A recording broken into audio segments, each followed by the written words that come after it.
Soupir de soulagement pour les 175 employés de Bestar à Lac-Mégantic.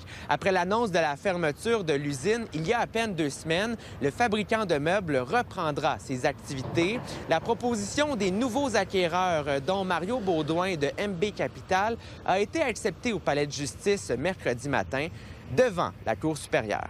On est très conscient que dans l'environnement dans lequel on s'en va, mais on part solide, on part avec des propriétaires solides, des employés contents et motivés. Puis on sait dans quel environnement qu'on s'en va, puis on a hâte de commencer. Là. Vous étiez au Palais de justice hier. L'ambiance, ça ressemblait à quoi? Bien, c'était assez émouvant, en fait. Ben oui, parce que c'est comme la concrétisation, finalement, d'une mobilisation, puis du fait qu'on sait que c'est des vies qui vont être changées là, positivement parce que l'entreprise repart. Puis c'est aussi la symbolique derrière. C'est encore une fois, on prouve comme communauté qu'on baisse jamais les bras.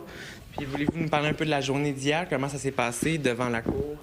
Bien, déjà, la Cour, elle a... tout le système de justice, il a quand même été exceptionnel dans ce cas-là. On parle de facilitant, rapide. C'est la première fois qu'on essaye sous séquestre. En fait, c'est que le groupe, les actionnaires qui se sont portés acquéreurs de Bestar étaient des anciens propriétaires de Bestar. Donc, c'est des gens qui connaissent bien le marché, qui ont déjà eu un beau succès avec l'entreprise. Dès mardi prochain, les activités reprendront graduellement à l'usine. Le syndicat confirme que tous les employés retrouveront leur travail d'ici 2 mois. Parce qu'il y a beaucoup de personnes là-dedans sont près de la soixantaine et c'est plus difficile d'aller se trouver une job ailleurs. Et là, ils ont les compétences sur la job. Ils vont pouvoir finir leur carrière dans le business qui dure depuis 80 quelques années. Que Bestar existait à Mégantic. C'est des gens qui ont fait leur carrière là. J'ai un monsieur qui est venu me voir lundi en fin de journée. Et il dit, ça fait 48 ans, M. Guérette, que je travaille chez Bestar. Et il dit, je veux me rendre à 50 ans. Qu'ils l'ont vu évoluer avec les années. Moi, je trouve ça très émouvant lundi quand j'ai rencontré les employés. J'ai dit, quand je l'ai vu il y a 2 semaines, les gens avaient les larmes aux yeux, mais aujourd'hui, ils avaient le sourire d'en face. Bien, le dynamisme, vraiment, puis l'attractivité aussi, tu sais, c'est un écosystème, en fait. Donc, quand il y a des emplois, il y a des résidents, puis les résidents, bien, amènent la vie aussi dans la ville. Le travail a commencé hier en fin de journée. Déjà? Oui, ça commence pour un départ là, de ce qu'on a annoncé dès la semaine prochaine. C'est une belle journée pour la communauté aussi. Il y a tout un réseau là, autour de ça qui était affecté aussi. Donc, on parle de fournisseurs, on parle de nos clients. Sur les réseaux sociaux, les gens se réjouissent de cette nouvelle. Le député de Mégantic, l'érable Lotbinière, Luc Berthold, a félicité les nouveaux acquéreurs. Excellente nouvelle, a-t-il écrit. À Lac-Mégantic, Marc-Antoine Mailloux pour Nouveau Info. Le Canadien Pacifique est blanchi de toute responsabilité dans la catastrophe du lac Mégantic. La Cour suprême refuse d'entendre la cause du procureur général du Québec, des victimes et de leurs familles pour son rôle dans la tragédie qui a fait 47 morts en juillet 2013. Comme à son habitude, le plus haut tribunal du pays n'a pas expliqué sa décision. Les personnes âgées, on les barouette comme des animaux. C'est un drame, là, littéralement. Là. Les membres de l'équipe de la résidence intermédiaire pour aînés, la Villa d'Émeraude, située à Granby, vivent un véritable cauchemar. C'est qu'en mars dernier, ils apprenaient que le CIUS de l'Estrichus n'allait pas renouveler la licence. Résultat, une dizaine d'aînés devront déménager et autant d'employés perdront leur emploi. Fait que là, c'est un rêve qui prend fin. Fait que c'est sûr que sur le moment, oui, j'avais de la peine pour mes résidents, mais j'en ai eu aussi pour moi. Parlez-moi des raisons que le CIUS vous a données. L'escalier en avant est trop abrupt. Ils n'ont pas besoin de l'utiliser. J'ai un élévateur. On me dit que les corridors sont un peu trop étroits, mais pourtant, j'ai 2 résidentes en haut qui ont un grand déambulateur, puis ils n'ont pas de difficulté à circuler avec la rampe. C'est des raisons qu'on me donne, le taux d'occupation, tout ça. Au CIUS de l'Estrichus, on dit être conscient des impacts que cette décision a sur les résidents et leurs proches. Ils sont confiants de pouvoir relocaliser les 7 usagers dans des milieux mieux adaptés à leurs besoins. Les intervenants les accompagnent actuellement pour assurer une transition respectueuse et sécuritaire. Je suis capable de le supporter, mais c'est quand je vois mes résidents pleurer, faire des crises, là, j'ai de la difficulté à le supporter. Qu'est-ce qu'ils vous disent? Parce qu'aujourd'hui, on leur parlera pas. On veut les respecter, ils sont fragiles. Je pense qu'ils n'ont pas la chance de dire un mot parce qu'on les prend et on les transporte ailleurs sans qu'ils sachent où est-ce qu'ils s'en vont. Ils savent même pas où est-ce qu'ils s'en vont. Tu sais, l'insécurité qu'ils vivent, là, c'est pas drôle chaque jour.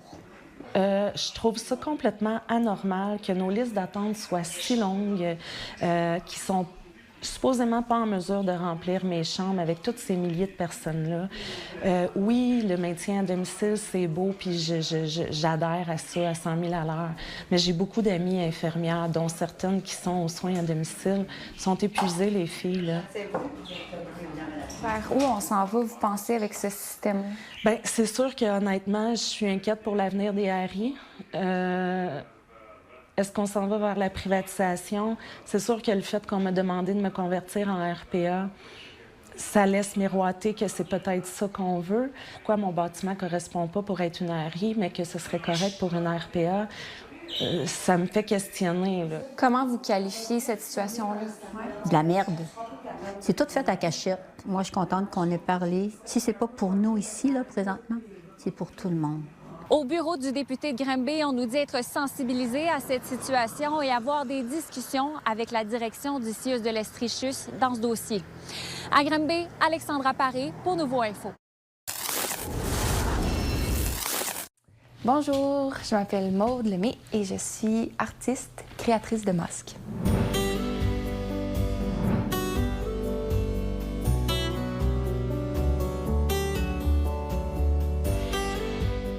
Ben là, j'ai commencé à faire la première couche de la patine là, du masque. Fait que dans le fond, je vais recouvrir de couleurs, ça va permettre de cacher aussi les lignes. Là. Puis ça va être avec plusieurs couches là, qu'on va tamponner un petit peu de la peinture comme ça, progressivement. Ça va venir donner de la texture puis des nuances aussi là, dans la couleur. Ça ressemble à quoi la confection de masques? Comment ça fonctionne? C'est très, très long. Souvent, ça l'étonne un petit peu les gens. Là. Puis, souvent, je me suis fait comme interpeller pour faire des ateliers et tout ça. Puis là, les gens sont comme, ouais, un petit 2 heures. Puis je suis comme, dans le fond, ça prend comme une semaine. Ça sera pas possible. Non, c'est ça. Fait que, mais encore là, bon, on peut ajuster là, avec certaines techniques. Je viens du domaine de la psycho. J'ai fait un bac en psycho. Là, maintenant, je fais une maîtrise en art-thérapie. Fait que pour moi, l'art, c'est tout le temps quelque chose que je faisais comme à côté. Mais ça m'a tout le temps passionnée, puis j'ai tout le temps eu une facilité là-dedans. Fait que c'est un peu dans la transition là, vers la maîtrise en art-thérapie. C'est un petit peu plus à ce moment-là que je suis rentrée dans le monde du masque et que j'ai appris à faire des masques en cuir. Mais là, au début, c'était beaucoup des masques de commedia dell'arte. Mais là, tranquillement, j'ai comme un petit peu découvert différents matériaux, appris différentes techniques. Fait que... Puis maintenant, ça fait comme partie intégrale de ma vie. Fait que, ouais, je suis bien contente de ça. Fait que là, je vais faire comme 2-3 couches comme ça. Puis après ça, je vais pouvoir venir travailler un petit peu plus les ombrages, les highlights, tout ça pour qu'on garde les volumes. J'ai une question qui tue pour toi. Oui. Est-ce qu'un artiste, ça gagne bien sa vie en 2026?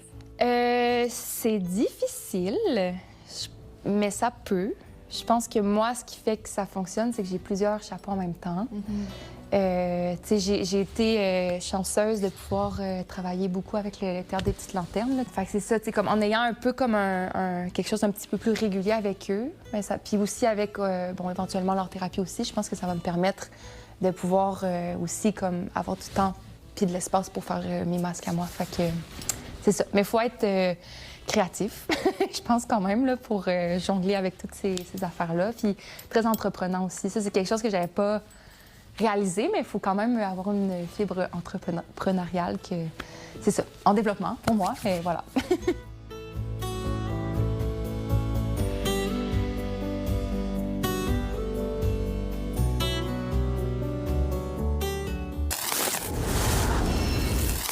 Vous êtes nos yeux et nos oreilles sur le terrain. N'hésitez pas à nous écrire si quelque chose vous fait réagir ou si vous voulez nous raconter votre histoire à estrie@nouveau.info.